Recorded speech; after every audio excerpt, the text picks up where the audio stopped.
Hey guys, what's up? So sitting here today in Chaoyang Park in Beijing. Beautiful day, late autumn. See all the leaves are falling down right here behind me. See the pond over here. It's fairly empty here today for a Sunday afternoon. Normally it's quite full of people. But then again, what's happening right now in Beijing and China is quite strange. So you probably heard that after the Party Congress, they came out with these 20 rules in terms of how to manage COVID more effectively. Among them, the most famous ones were that the quarantine, if you came back to China, would go down from 10 to 8 days, and that they would stop to, let's say, like contact search for secondary contacts of those who were infected and things like that. That's all fine and dandy, and then what happened was that there's been kind of an explosion in cases all around China, mainly in Guangzhou, which today has close to 10,000 cases per day, but also here in Beijing. So in Beijing right now we have quite close to record numbers, I would say. Every day it's about 500 cases. And the weird thing is that compared to previous, let's say, big increases in numbers, the city is still quite open. So right now in Chaoyang, which is basically the epicenter of the ongoing pandemic in Beijing, schools are still open. Some have closed down a little bit, but at least last week they were still open. And subways are still open, shops are still open, so there's not been any hard lockdown at all. Instead, what they do is that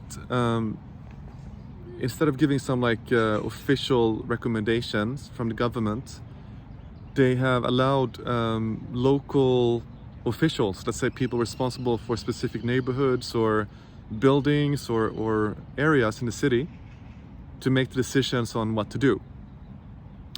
So some of them are quite liberal, they're quite open, and some of them are quite strict. So this means that COVID policy now is kind of like depending on where you are in the city. And as an example, a very famous entertainment area in Beijing called Sanlitun. Most of the restaurants were told last Friday that they had to stop in dining service. They could only do takeaway, but there was no official announcement about that. It was basically something they were told by local officials unofficially. Another thing that happened here in the past week was that basically they've had now for a long time, several months longer, these quite well-run outdoor testing booths, pretty much in every neighborhood where you can go get tested. It takes just a few minutes to stand in line, you scan a code and get tested, and you get the result the next day. It's for free. Then what happened that because of the surge in cases in the past week,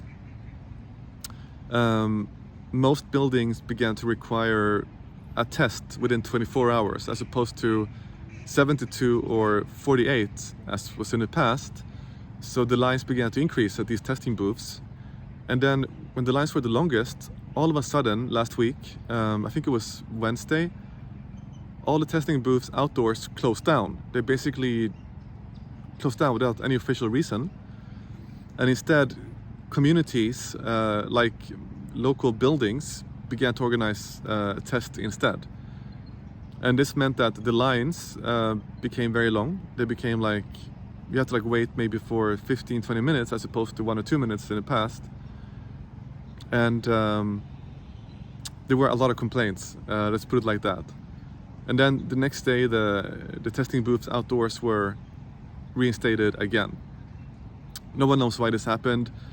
Some people speculate that maybe it was because of a dispute about funding for these booths.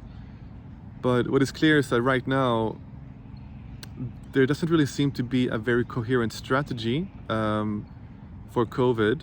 And I think in many ways this also reflects in general what leadership in China often is. It's very arbitrary. It's not very clear. It's not very black and white. Very often instructions will contradict each other. So, for example, the official policy right now is to maintain so-called flexible zero COVID, but at the same time not to have restrictions which have too much impact on the economy. And that is in itself impossible, right? Because on one hand, yes, you can't control spread of COVID if you maintain hard lockdowns and contact tracing and so on.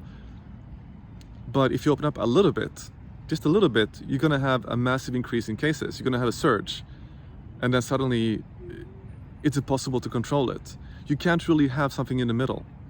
The middle ground is that you allow for spread in society, but you protect the elderly, weak groups, make sure they're vaccinated, you make sure they can stay in places where they are protected, but that's still not been the case. So you have these slightly confusing instructions from the central authority, which are then interpreted level to level to level, all the way down in every city, every village, every community, every neighborhood. And people right now just seem confused of what the plan really is, because things are changing very rapidly, because we are right in the middle of a huge epidemic of Omicron, which is extremely contagious. So on the one hand, people are happy that these restrictions are being lifted step by step. At the same time, people are also afraid, because they are afraid of COVID. Not only old people, but young people as well. I mean, no matter who you are, people are still overall scared of COVID, because they have been told it's a very dangerous disease. And they have been they have done so much work in the past 2.5 years to avoid it. So suddenly they're not going to be just welcome COVID all of a sudden. And of course, the culture in China in general is very conservative and careful about any type of disease, going back all the way to the SARS epidemic and even before that. So yeah, right now there is a lot of like schizophrenic attitudes about what's happening from the people, from the government. But what is very clear is that unless they do more hard lockdowns, COVID will keep spreading at a very high pace, and people will get sick. And then what they would have to do is to start at least vaccinating people. Most people haven't been vaccinated for a long time. Like, I got my vax right at the beginning of the epidemic. This was like early 2020. I think, okay, not early, maybe around May or June. That's when most people got it. That's when they got the vax. And after that, nobody really got it again. I mean, a few people might have had a booster last year, but nobody that I know. So overall, it's looking interesting. Let's put it like that. I mean, I think the next couple of months will show. But overall, it's clear the policy is changing. China is moving towards an opening up, but until now the whole thing seems quite messy and uncoordinated. So let's see how everything goes. But anyway, I'm super excited. I really hope I can go traveling again next summer. I really want to go back home for a vacation. I haven't been back home for almost over 3 years now. It's been too long. So I really hope that things open up. Anyway, that's all for today, guys. If you have any questions or comments, please let me know. Catch you later. Cheers.